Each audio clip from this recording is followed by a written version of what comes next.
Hello बच्चों, चलिए प्रश्न पढ़ते हैं। n पदों के योग ज्ञात कीजिए। विषम प्राकृत संख्याएं। मुख्य अवधारणा। तो हमारा जो प्रश्न है वो अनुक्रम और श्रेणी से संबंधित है, जिसके अंदर हम सबसे पहले बात करेंगे समांतर श्रेणी। तो वह श्रेणी जिसके क्रमागत दो पदों का अंतर यदि समान है तो वह हमारी समांतर श्रेणी होती है। जैसे हमारे पास एक श्रेणी है A1 A2 A3। तो इसका देखो, यदि हमारे अंतर है A2 माइनस A1 बराबर है A3 माइनस A2 के, तो ये हमारी समांतर श्रेणी होगी। और इसका जो हमारा प्रथम पद है वो ए बराबर होगा A1, और जो हमारा सारा वो अंतर है जिसे हम डी से लिखते हैं बराबर होगा A2 माइनस है A1। और इसका जो एनवा पद है AN बराबर हमारा होगा A plus N minus A गुणा में डी।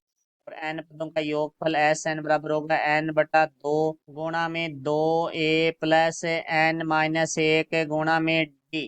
तो अब देखो, हमारे पास प्रश्न में बात की गई है विषम प्राकृत संख्याओं की। तो सबसे पहले हम बात करते हैं प्राकृत संख्याएं। तो देखो, हमारी जो प्राकृत संख्याएं हैं वो एक से शुरू होती है, एक दो तीन इस तरह से आगे बढ़ती हुई चली जाती है। उसके बाद हम बात करेंगे विषम प्राकृत संख्याएं। तो देखो, वे प्राकृत संख्याएं जो दो से विभाजित नहीं होती है वो हमारी विषम प्राकृत संख्याएं होगी। तो जैसे हमारे पास है 1 3 5, क्योंकि ये प्राकृत संख्याएं भी है और विषम भी है, क्योंकि ये दो से विभाजित नहीं है। तो देखो, इनके n पदों का योगफल ज्ञात करना है, तो हम यहाँ संख्या लिखते हैं 1 3 5 डैश डैश। तो यहाँ से देखो जी, हम A2 माइनस A1 निकालते हैं, तो A2 का मान दूसरा पद 3 है, पहला पद 1 है, तो 3 माइनस 1 बराबर आ जाएगा 2। A3 माइनस A2, तो तीसरा पद हमारा 5 है, माइनस दूसरा पद है वो 3 है, तो बराबर आ गया 2।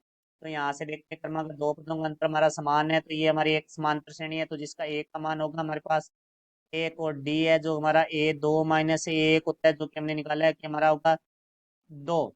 तो अब देखो, हम इसके एस एन निकालने हैं, तो एन पदों का योगफल एस एन बराबर आ जाएगा n बटे 2 गुणा में 2 गुणा ए की जगह हमारे पास है 1 प्लस एन माइनस 1 गुणा में डी की जगह है 2। तो यहाँ से देखो एस एन बराबर आ गया n बटे 2 गुणा में 2 प्लस 2 का अंदर गुणा करेंगे तो हमारे पास आ जाएगा 2n माइनस 2। तो यहाँ से देखो भाई, 2 से 2 कट जाएगा, तो एस एन बराबर आ गया n बटे 2 गुणा में 2n। तो 2 से 2 कट जाएगा, तो यहाँ से देखो भाई एस एन बराबर आ गया हमारे पास। n को n से गुणा करेंगे तो n की घात 2। n पदों का योग विषम प्राकृत संख्याओं का जो कि होगा n की घात 2। तो ये हमारे प्रश्न का उत्तर हुआ। मैं आशा करता हूँ समझ आया होगा। धन्यवाद।